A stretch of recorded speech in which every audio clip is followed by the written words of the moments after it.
Spicy Twos, everyone. This is the first time we've done this on the show. Please welcome our first ever guest, Kyle A. Thomas, the theater history professor. How you doing, Kyle? I'm a little scared, to be honest with you. Are you good with spicy food? Or? No, not at all. I'm terrible with spicy foods, and I do not agree with one another. Well, let's get into the first wing. Cool. And then the first question. This is the jalapeno wing. They all go up in Scoville. So we heard you sometimes work at Mother's. Mm-hmm. And made your own twist on the lemon sandy. Yeah. And you tapped your first firkin. Is that what it's called? Yeah. So tell us about that. What made you decide? Yeah. What was the twist? What made you decide to do that? So I have a long history of having second jobs at breweries. Even before I moved here, I worked at breweries in Indiana and some other places. And when I moved here, it was just kind of like, yeah, why not? Mother's is a great brewery and it's a lot of fun to work at. And I don't work there a whole lot, but it's a nice little side gig. And one of the things that we do is our employees come up with a firkin beer. So we take one of our regular beers that we offer, and then we usually add something to it, mix something in with it, let it kind of percolate and brew for a few days, and then we tap it usually on the first Fridays, the Art Walk Fridays that they do downtown. So it kind of corresponds with that.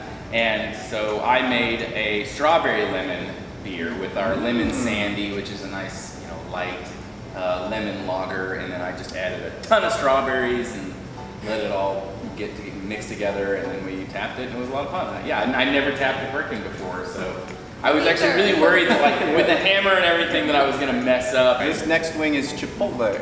Oh, okay. That sounds like a nice name. I love Chipotle. You always feel like you're gonna be okay right after biting into it, and it takes a minute for it all to settle in. Mm-hmm. That's part of the problem with having a mustache like this. It's all gonna sit right in there, and you're gonna get it later. It's a really good mustache. I haven't seen the mustache since quarantine. I know, right? That's the worst thing about this. Obviously not. There's a lot of terrible things about it. I don't mean to make light of it. But the worst thing is that nobody gets to see this beautiful thing. Yeah, it does stink because I'm constantly it's constantly going down. The mask pushes it into my mouth. And so when I'm teaching or directing or I'm talking, I've got mustache in my mouth and I'm constantly having to work it out.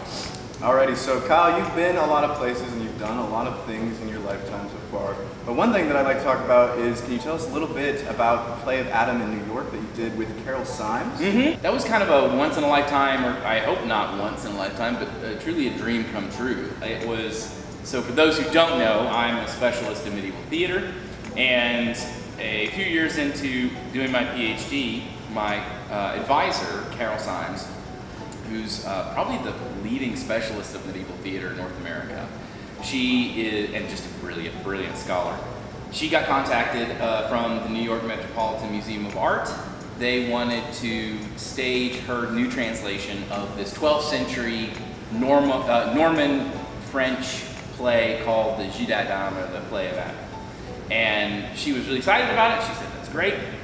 She'd love to be a part of it, and they asked her about directors. Would there be someone who could direct it? And so naturally she thought of me and put me up for that position, and they vetted me and everything, and they said, sure, why don't you do it? And so if you don't know, the Metropolitan Museum of Art has a medieval wing called the Cloisters. It's a whole separate building.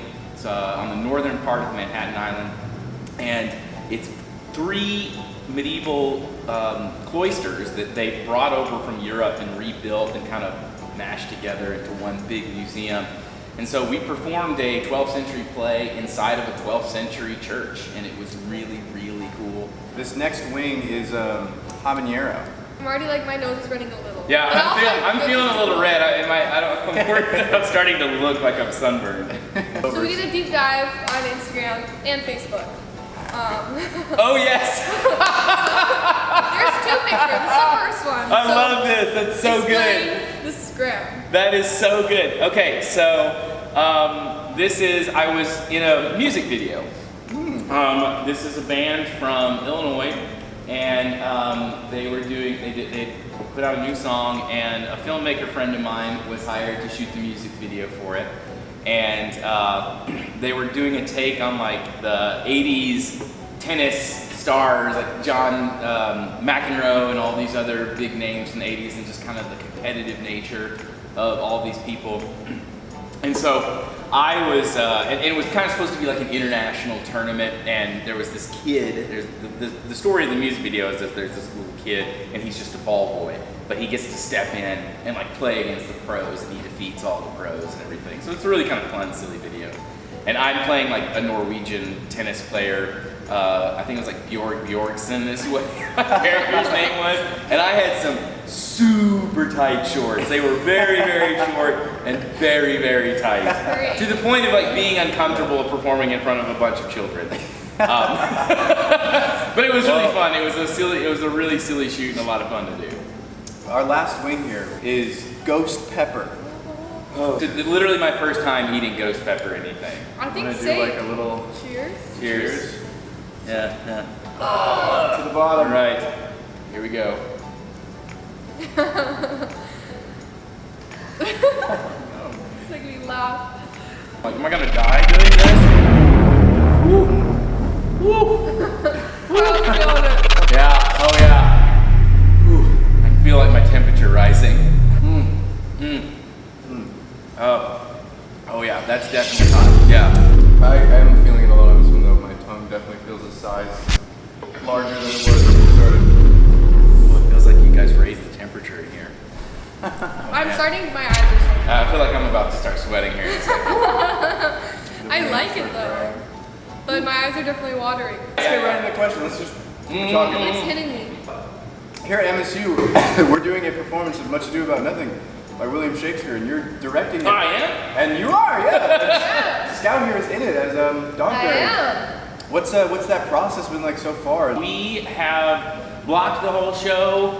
We have been polishing things off. Oh, I know, it's so hot. I don't want to touch the milk, but I really want to. No, you definitely should, because I've been at it. I can't let Will win this though. Oh yeah, well, I had no feeling about it. I'm not ashamed to lose it. It's going really well though.